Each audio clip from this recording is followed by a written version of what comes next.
Well, we move to the next chapter this morning, Daniel chapter 5. And as we move to the next chapter, we've already said that the vessels have been taken out of the temple of Jerusalem and placed in the house of Nebuchadnezzar's God. Imagine those vessels in some kind of museum, a museum of treasures. And remember also we mentioned that the book of Daniel, certainly the first 6 chapters, we could describe it as the parable of the vessels. Now we're going to see that this morning because the vessels form a centerpiece of the final drama of the Babylonian Empire. So let's just read the first opening words here in Daniel chapter 5 and verse 1.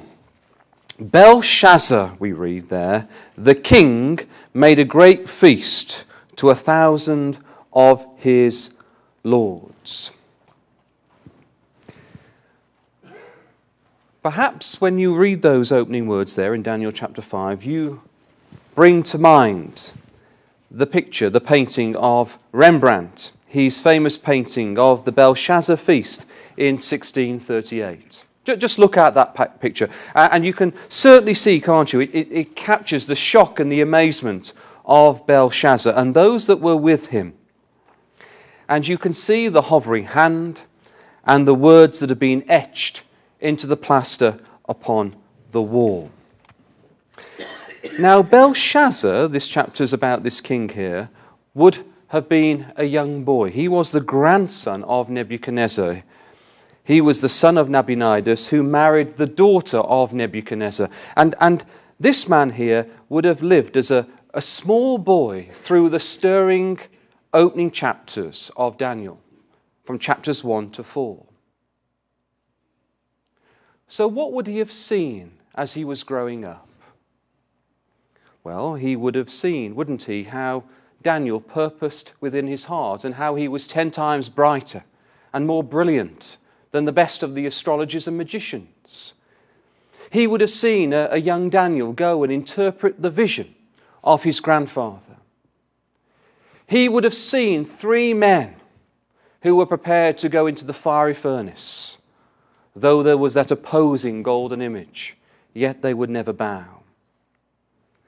And then he would have read that wonderful personal testimony of his own grandfather there, Nebuchadnezzar, in Daniel chapter 4, that he would bow down to the Most High God. All these things, brothers and sisters, Belshazzar would have known about. He would have grown up within the court.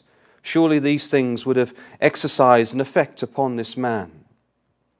But not only that, there's a few other things I'd like you to notice. Just turn over to Daniel chapter 7. We're not going to look at this chapter, but it's interesting, you know, because when we look at Daniel chapter 7 and this vision of these 4 beasts that would come upon the world, come upon the nation of Israel, these successive powers, and they are described as beasts, as brute beasts, and the 4th one is unnamed. It is so terrible. It is not part of the animal kingdom. But notice there in verse 1, in the first year of Belshazzar. Note. The chapter that we're reading tonight, or this morning, is the chapter of the closing of the empire of Babylon. So Daniel, in Daniel chapter 5, would have known about the 4 beasts. He would have known that the lion would be replaced by the bear. But also, if you turn over a chapter to Daniel chapter 8, you also see there that this took place in the 3rd year of Belshazzar. The vision of the ram and the he-goat, the 2-horned power of the Medo-Persians would face the onslaught of the powerful Greeks. So in other words then, Daniel was well ahead of what was taking place during Belshazzar's reign. He would have been aware of the advent of Cyrus in the east. And certainly, Daniel's excitement levels would have been reaching fever pitch at this time. All these things were being fulfilled. Now, also, come back with me to Jeremiah chapter 25. Because here's the prophecy, some of you asked me about this, here's a prophecy here where Jeremiah spells out that the children of Israel would go into captivity for 70 years. And there's a few things I'd like you to notice about this chapter. Verse 1 then of Jeremiah 25, the word that came to Jeremiah concerning all the people of Judah in the 4th year of Jehoiakim, the son of Josiah, king of Judah, that was the 1st year of Nebuchadnezzar, king of Babylon.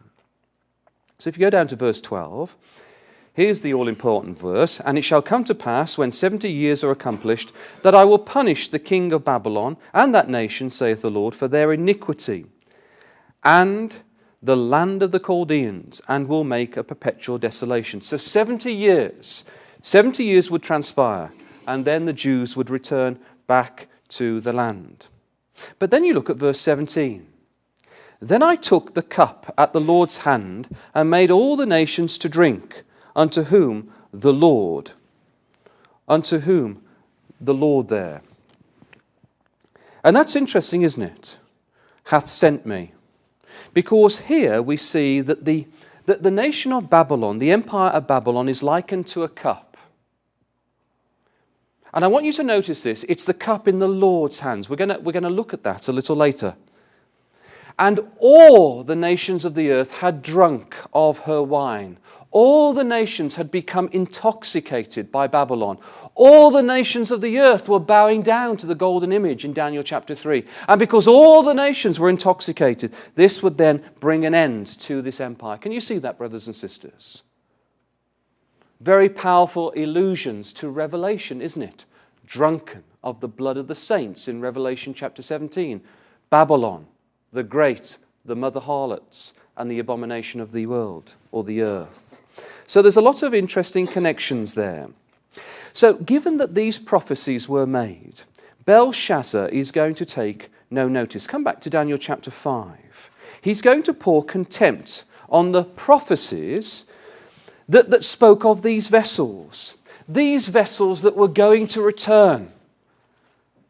These vessels at this moment in time were in the treasure house, weren't they? But he's pouring contempt. He's disregarding it. He's putting it to one side. And he's now going to call out for these vessels to come out of the treasure house, and he's going to drink from them. In other words, he's saying, these vessels are going nowhere. They're staying here. I will be drinking from them. They will not be returning, just as these prophets of God had stated. Well, let's just read these opening verses then of Daniel chapter 5. Belshazzar the king made a great feast to 1,000 of his lords, and drank wine again before the 1,000. Belshazzar, while he tasted the wine, commanded to bring the golden and silver vessels which his father Nebuchadnezzar had taken out of the temple, which was in Jerusalem, that the king and his princes, his wives, his concubines might drink therein. Then they brought the golden vessels that were taken out of the temple of the house of God. Notice it's the golden vessels emphasized there. The golden vessels that were taken out of the temple of the house of God, which was at Jerusalem, and the king and his princes, his wives and his concubines, they drank in them. Now, I want you to notice, verse 2, that there was King Belshazzar, and he tasted of the wine. Now, I don't want you to imagine King Belshazzar as some kind of wine connoisseur here, sniffing the bouquet and delicately drinking the wine. That's not the idea of the word at all. The idea is that this man was totally inebriated. He's drunk out of his mind.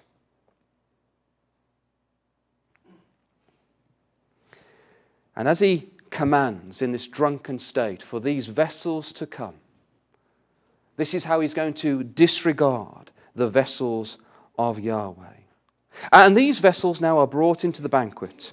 And the word tasted, brothers and sisters, as we've got on the screen, is the same word as the word decree. Now that's very interesting.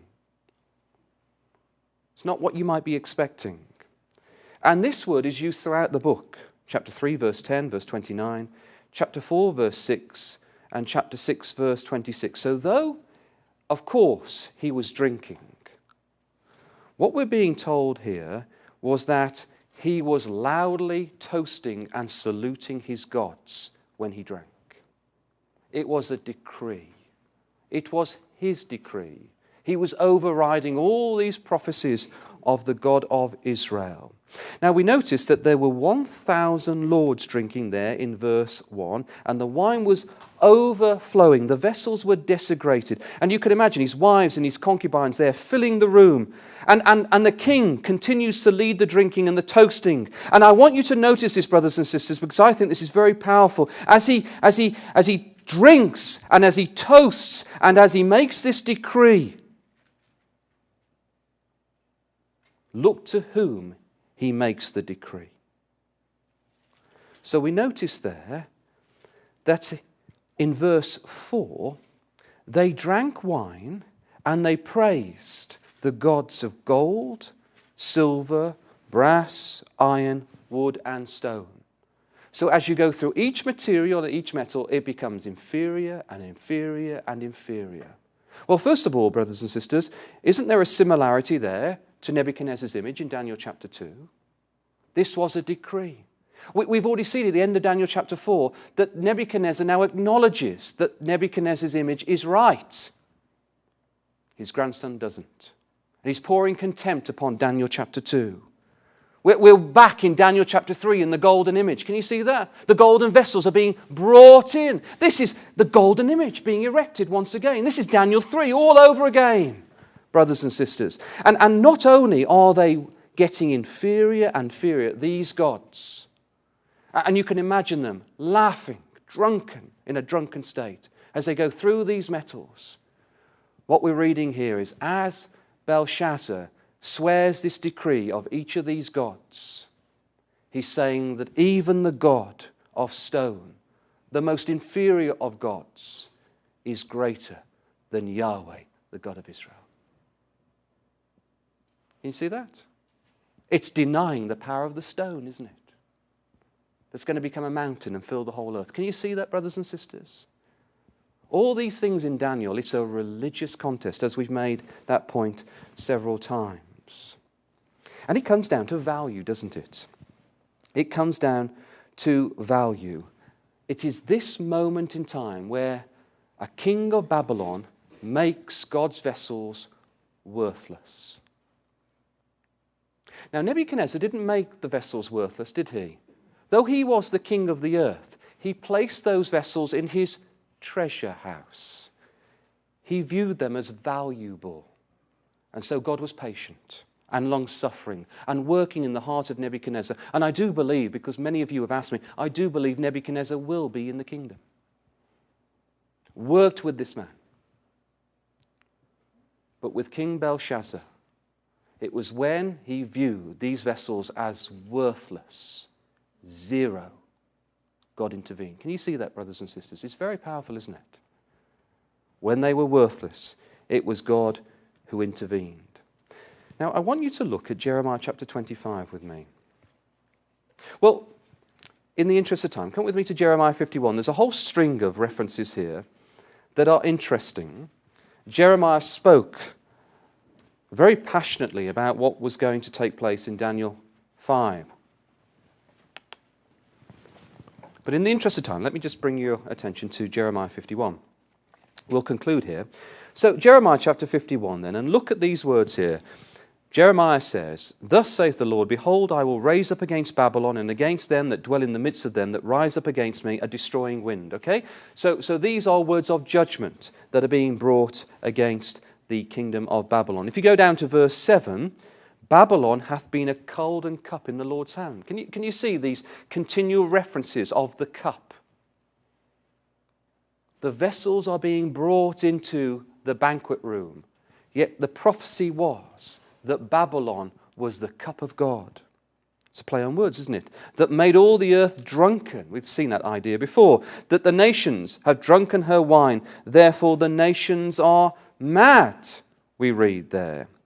Verse 8, Babylon is suddenly fallen, is destroyed. Howl for her, take balm for her pain, if so she may be healed.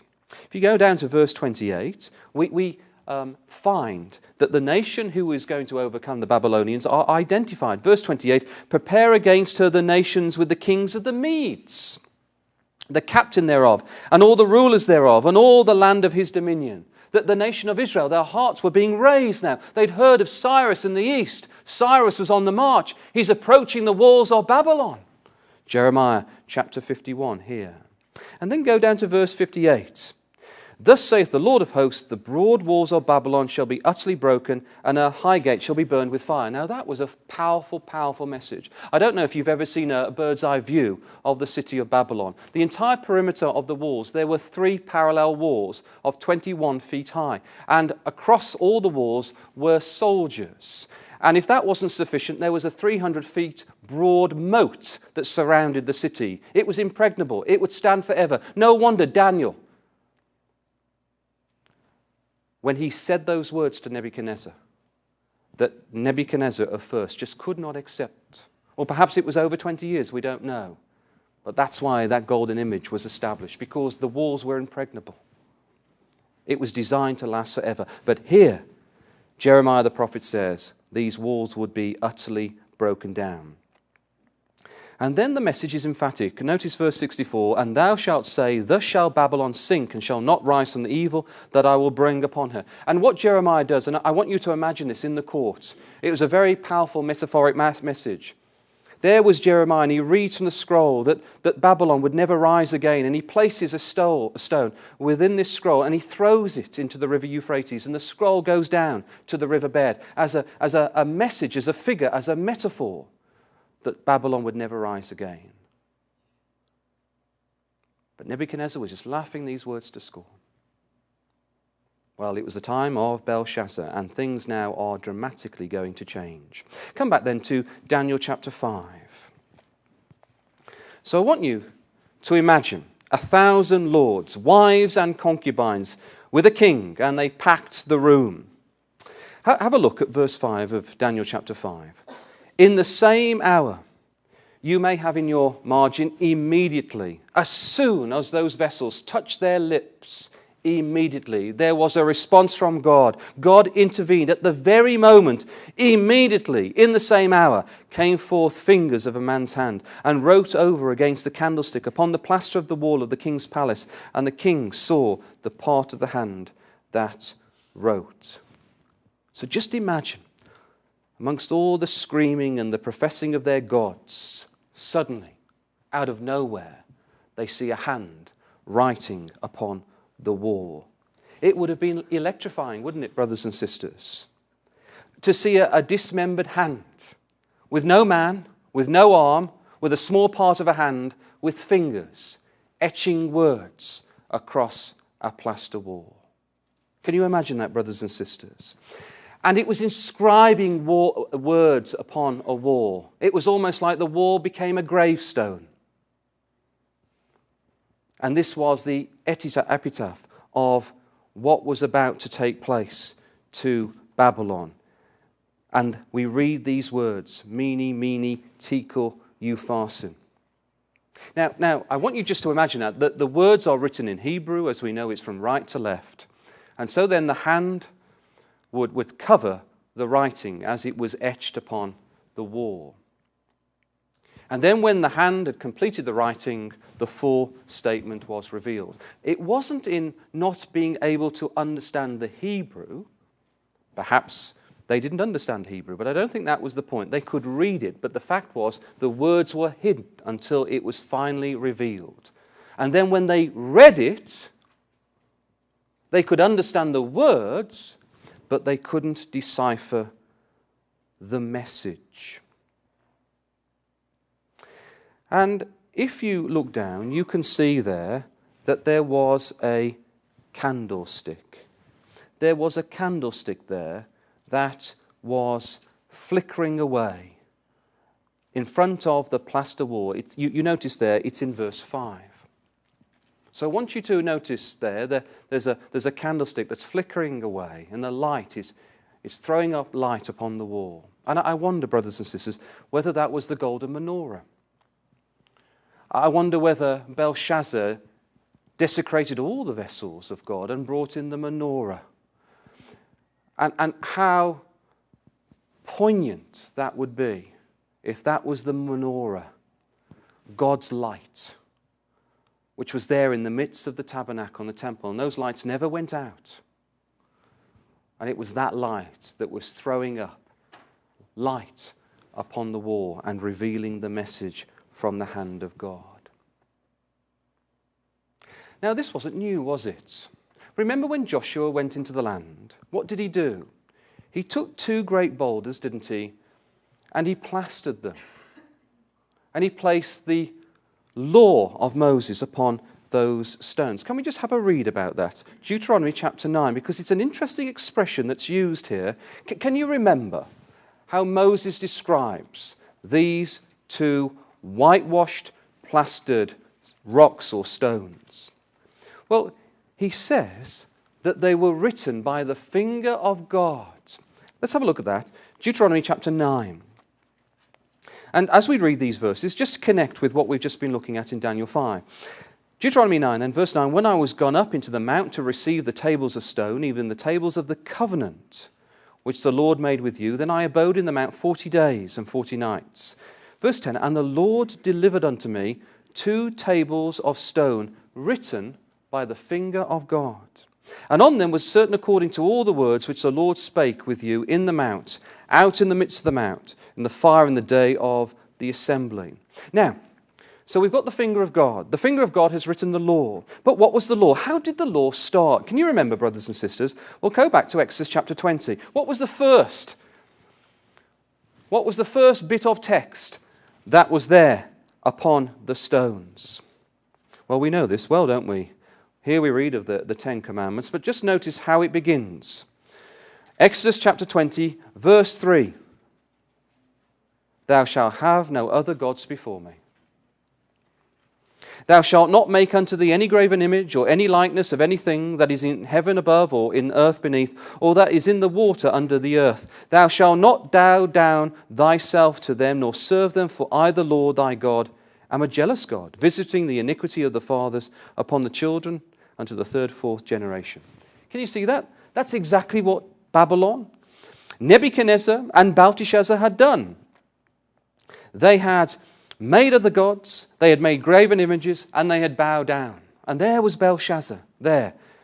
And the very words that were inscribed upon the wall, made by the finger of God, would have told this king that these words on the wall had been there for a long, long time, brothers and sisters. A long, long time. We'll come back to Daniel chapter 5. And we have very descriptive language in how Belshazzar responded to these words. Verse 6 then. Then the king's countenance was changed, and his thoughts troubled him, so that the joints of his loins were loosed, and his knees smote one against the other. So the language is very descriptive here. We see the king totally quaking in his boots. And I want you to notice the word joints. The word joints means knots. Knots. So it's quite an amusing picture. His limbs became unknotted. He became a picture of jelly flopping about. His limbs gave way. He's certainly not looking like a king at this moment in time, is he, brothers and sisters? So I want you to imagine that. Here was a man who was knotted, his limbs were all enjoined, and then he looks upon the writing of the wall and he's loosened. His joints become all loose. But it says there, the joints of his loins were loosed. So he relieved himself, brothers and sisters. There's no other way to say it. He looked upon the writing of the wall, and a great puddle of water formed around his feet. That's how frightened this king was. This great king of Babylon. Now, what do you think the finger of a man's hand here was impressing upon this king? Well, I believe, brothers and sisters, that this king should have known about Isaiah 45, because I believe that this was the scroll that Daniel himself had. Come back to Isaiah 45.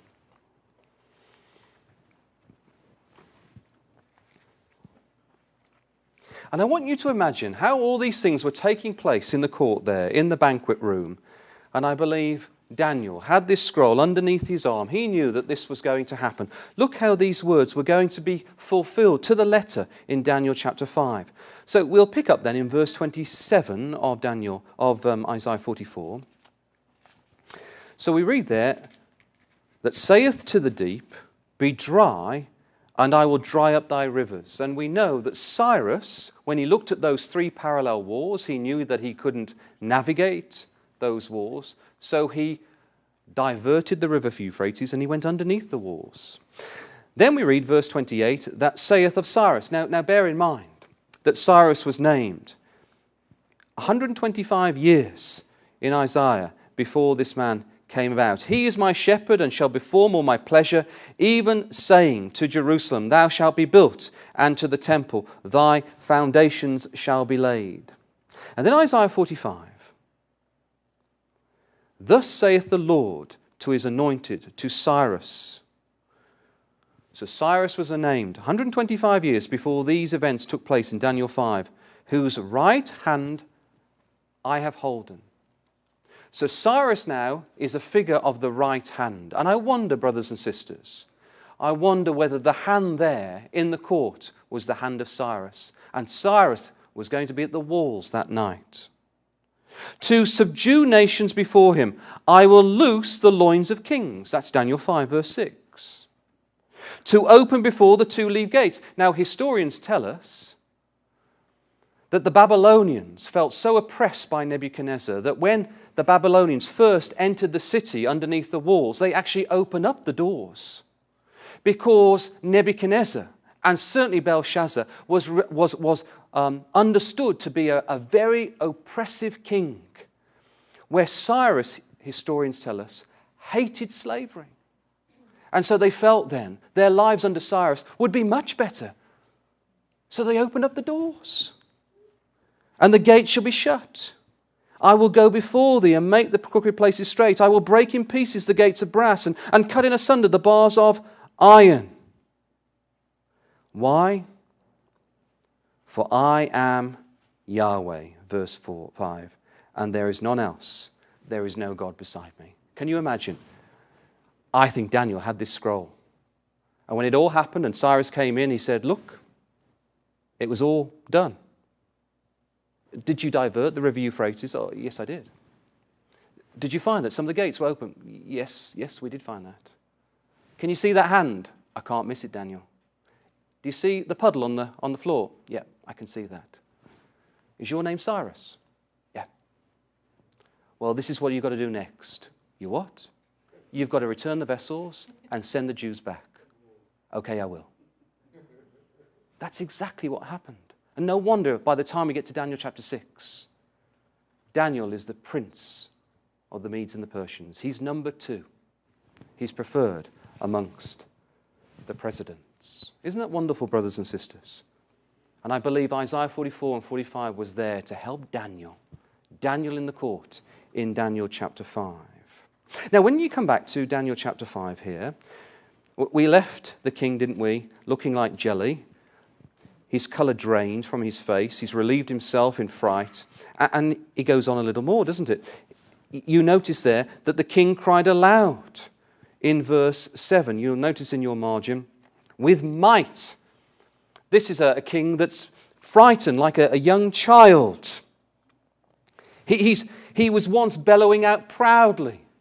He was making these vows to the gods. And now he screams as a little child. Well, let's just pick up in verse 10 now. Now the queen, by reason of the words of the king and his lords, came into the banquet house. He brings in his wise men. His wise men cannot interpret what's taking place upon the wall. And the queen spake and said, O king, live forever. Let not thy thoughts trouble thee, nor let thy countenance be changed, says the queen. There is a man in thy kingdom, in whom is the spirit of the holy gods, and in the days of thy father light and understanding and wisdom, like the wisdom of the gods, and found in him, whom the king Nebuchadnezzar, thy father the king, I say, thy father, made master of the magicians, the astrologers, Chaldeans, and the soothsayers. Now, this cannot be the queen of the king, because we see in verse 2 that all the wives of Belshazzar were there in the room. This has to be somebody else. I believe that this is the wife of Nabonidus. Nabonidus was the king of Babylon. He was the father of Belshazzar. And we read that he was out in Arabia for 10 years. And that's why I believe Daniel is not there in Daniel chapter 3. Because the real king was out of the city, out of the empire. And there was Daniel performing a duty for the king. That's what I believe anyway. You've asked me where Daniel was in Daniel chapter 3. So this is the daughter of Nebuchadnezzar. And she too would have remembered all the things of Daniel 1, Daniel 2, Daniel 3. She would have known how Nebuchadnezzar loved this man. That Nebuchadnezzar appointed this man to be the chief of the Magi, the wisest of the wise. And Belshazzar didn't even know who this man was. And can you see that? It's lovely, isn't it? I'm sure you know this. But clearly she is polite as his mother-in-law or his mother. But she says there, whom the king Nebuchadnezzar thy father or thy grandfather, the king, I say, thy father. Can you see that? There's a repeat there. He's your grandfather. He's your grandfather. Remember the great Nebuchadnezzar? Well, he used this man all the time. You fool, she's saying. You have forgotten this great man, Daniel. Well, let's just look at a few phrases here in verse 12. Forasmuch as an excellent spirit and knowledge and understanding, interpreting of dreams, she says to Belshazzar, and showing of hard sentences and dissolving of doubts, were found in the same Daniel, whom the king named Belteshazzar, she tells him. Now let Daniel, she doesn't refer to him as Belteshazzar, now let Daniel be called, and he will show the interpretation. Now, what you need to notice there is that phrase, dissolving of doubts. And as you've got on the screen here, the two Hebrew words make this mean the loosening of knots. So she was saying, this Daniel can solve knotty problems. He can undo knots. In fact, we can see that these two Hebrew words are used 3 times in this chapter. So there's a real play on what's going on here. It's quite amusing, isn't it? So in chapter 5 and verse 6, we have the joints of his loins were loosed. In verse 12, we have the dissolving of doubts. And then verse 16, we have dissolve of doubts. And the word doubts is the same Hebrew word here, or Aramaic word, as joints. So the doubts is the same word as joints. So in other words then, the doubts had caused the loosening of the joints. Can you see that? It was the doubts, brothers and sisters. It was the doubts. And this had made Belshazzar a floppy mess. His joints were all loosed. So the queen tells him, unlike Humpty Dumpty, someone can put you together again. That's exactly what's taking place. He was a complete mess, wasn't he? And he's the only man. He's the only man that can do that. And isn't it astonishing that though, and we know this, you can just flick back to chapter 1 and verse 7, how Nebuchadnezzar gave Daniel that new name, that name of Belteshazzar. And this woman is the daughter of this king that gave Daniel this new name. But she doesn't know him by that name. And perhaps as soon as we come to Daniel chapter 2 and the interpretation of that dream, perhaps it's suggesting here that once that took place, that name never belonged to Daniel. It was always Daniel, brothers and sisters. Well, when you go down to verses 16 and 17, we see here that, well, look at verse 16. I have heard of thee that thou canst make interpretations and dissolve doubts. So Daniel comes out, he's now speaking to Belshazzar, and we've got this dissolving of doubts, the dissolving of doubts there in verse 12. As we said, this play on words, and he provides this reward. And notice that you can become, he says to Daniel, the third of the kingdom. Now that makes sense, doesn't it? Because I've already said Nabonidus was the number 1 there. Number 2 was Belshazzar, and number 3 would be here Daniel. Now, what's interesting is that this didn't make sense until archaeological evidence. It was the archaeological evidence that told us that Nabonidus was the father of Belshazzar, and he was the king during this time. So many historians and authorities have contended against this chapter because they said, why would Belshazzar say these words? Well, we now know through recent Bible archaeology that he was number 2. Isn't that wonderful? Again, evidence proving the veracity of God's word. Well, Daniel doesn't want it, does he? He says, look, I'll read what's written on the wall, but I don't need any reward from you. My reward's in heaven. Verse 22 then, and thou his son, he says, O Belshazzar, has not humbled thine heart. This is the message. Though thou knewest all this, but hast lifted up thyself against the Lord of heaven, and thou hast brought the vessels, notice, this is the reason. Thou hast brought the vessels of his house before thee, and thou and thy lords, thy wives, thy concubines, have drunk wine in them. And thou hast praised the gods of silver and gold and brass, iron, wood and stone, which see not, nor hear not, nor know, and the God in whose hand thy breath is, and whose are all thy ways, thou hast not glorified. Can you see what he's saying there? You have brought the vessels of God's house, and you have treated them with contempt. You considered them to be worthless. You consigned God to a cup on your table. There was Yahweh as a cup on his table. Yet we've already read that the whole nation of Babylon was a cup in God's hand. Can you see what he's saying there? And notice that phrase in verse 23, the God in whose hand thy breath is. King Belshazzar, you can't place Yahweh in a cup. In fact, your very breath is in his hand. Can you see that? And look at the hand upon the wall. That's the message, that this is the hand of God, and you, Belshazzar, and your kingdom are in it. The message was from God. It was final and it was unequivocal. Well, let's just look at this interpretation, the mene, tekel, upharsin here. So verse 24, then was the part of the hand sent from him, and this writing was written. So it was all about the completion of the writing. And then once the completion had taken place there, then the full sentence was revealed. Verse 25, and this is the writing that was written, mene, tekel, upharsin, and this is the interpretation of the thing. Mene, God hath numbered thy kingdom and finished it. Tekel, thou art weighed in the balance and art found wanting. And Perez, thy kingdom is divided and given to the Medes and the Persians. So we just want to briefly just go through these things here. We notice as we look at these words that they are words of value and weights. Now that's interesting, isn't it? Because we've already emphasized that this was all about absolute value. Who had absolute value? And here God is saying, at the end of this kingdom, I am absolute. When you made me worthless, I told you I am absolute.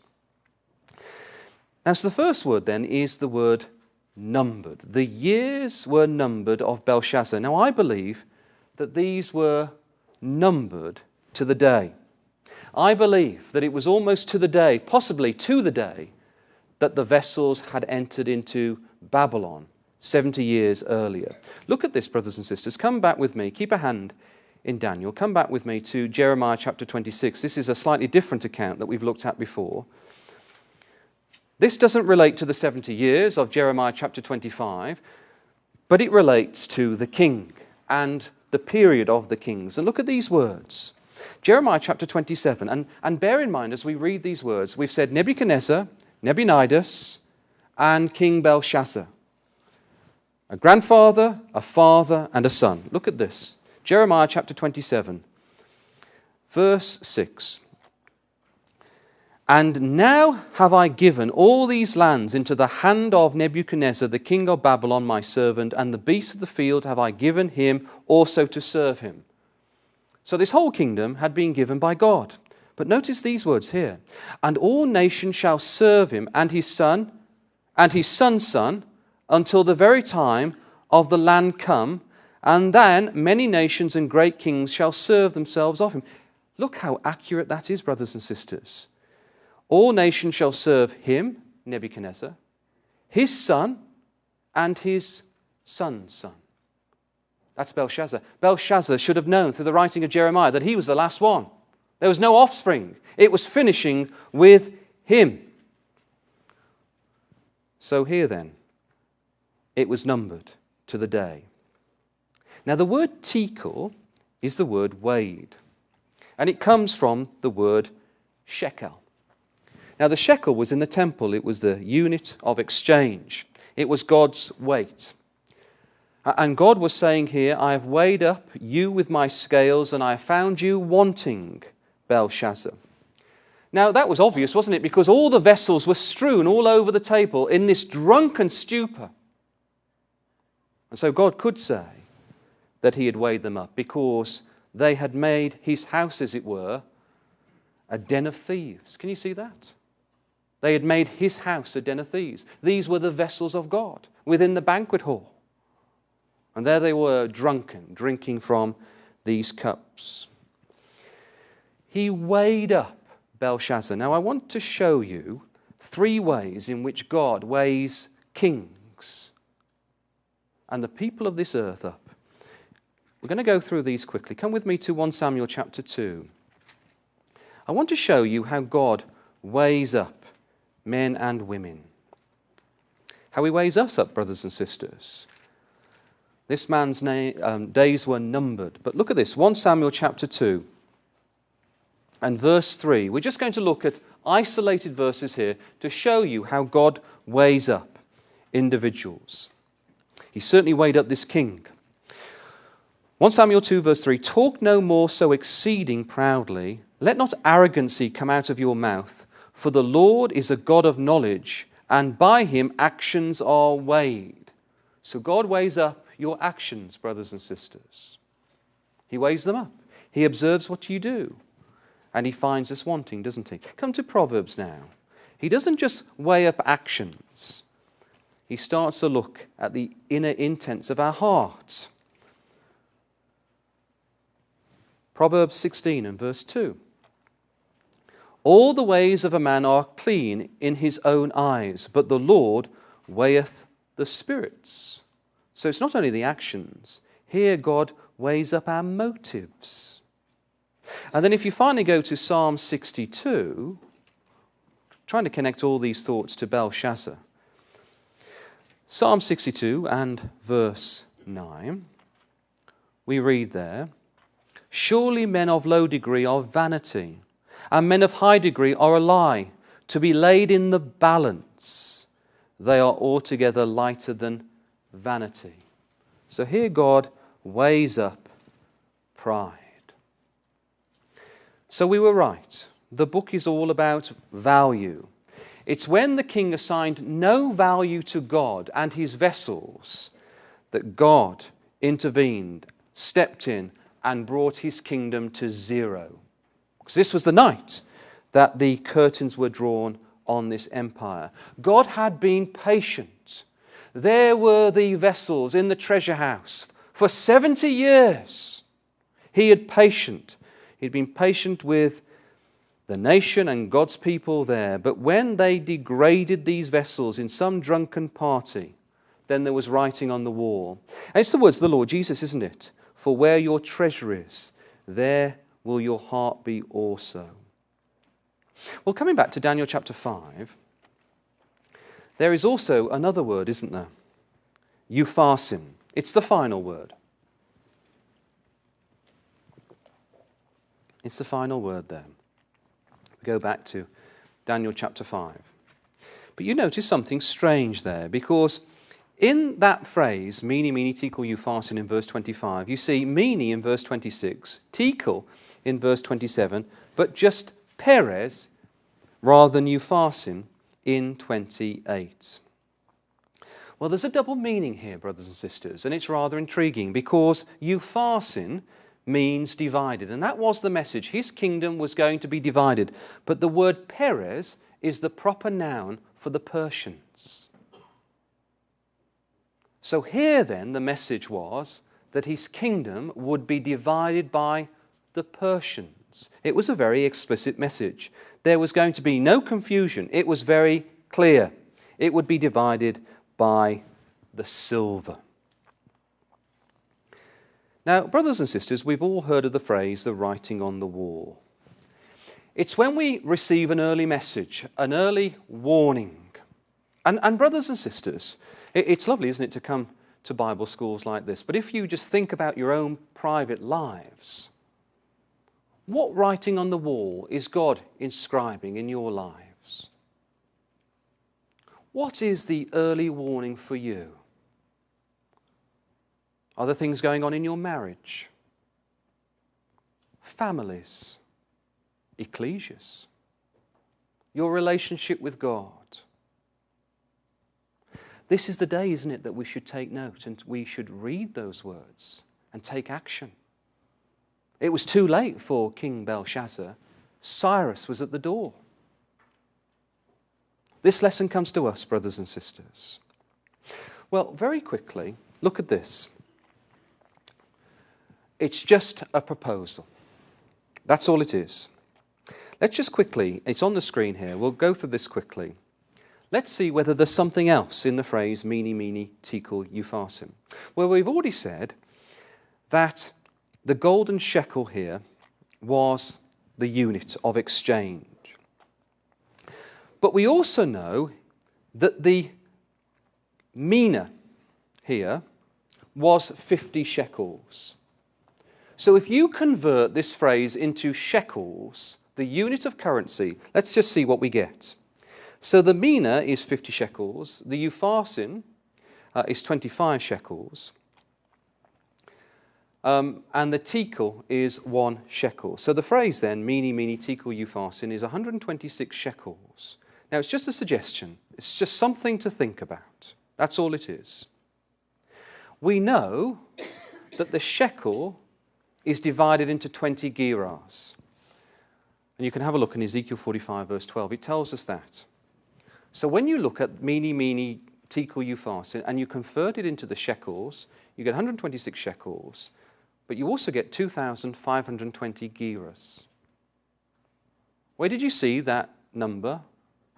It was the 7 times, wasn't it? It was the times of Nebuchadnezzar as a beast.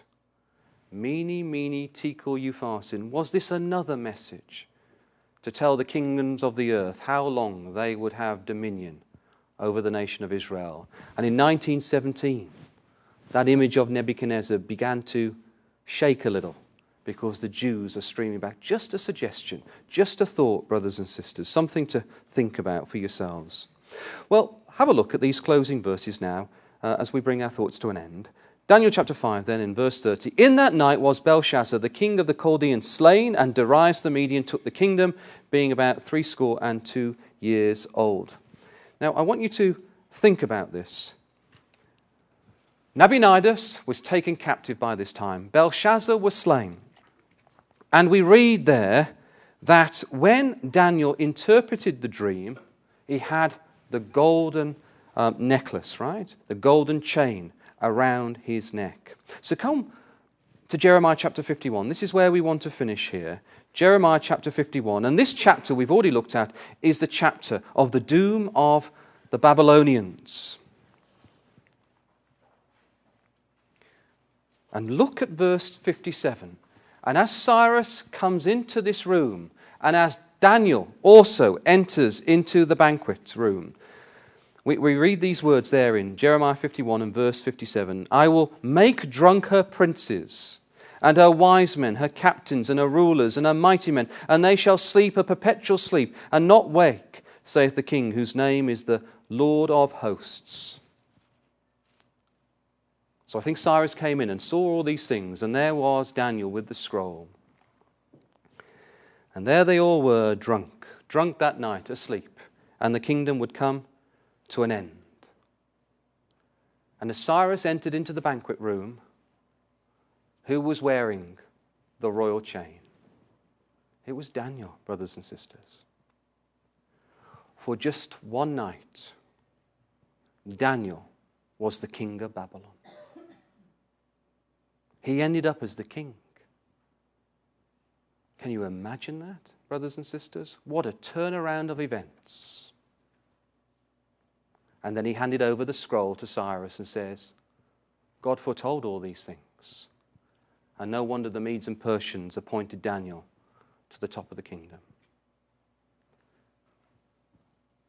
And I want to finish with these thoughts. The 1,000 lords and princes are drunk. The vessels are strewn all over the table. And all that's left is the flickering candlestick that's lighting up the wall. And it's about to go out. But there's the vessels. And on that night there was a particular radiance and beauty, as if the vessels themselves were rejoicing because they're about to go home. Thank you.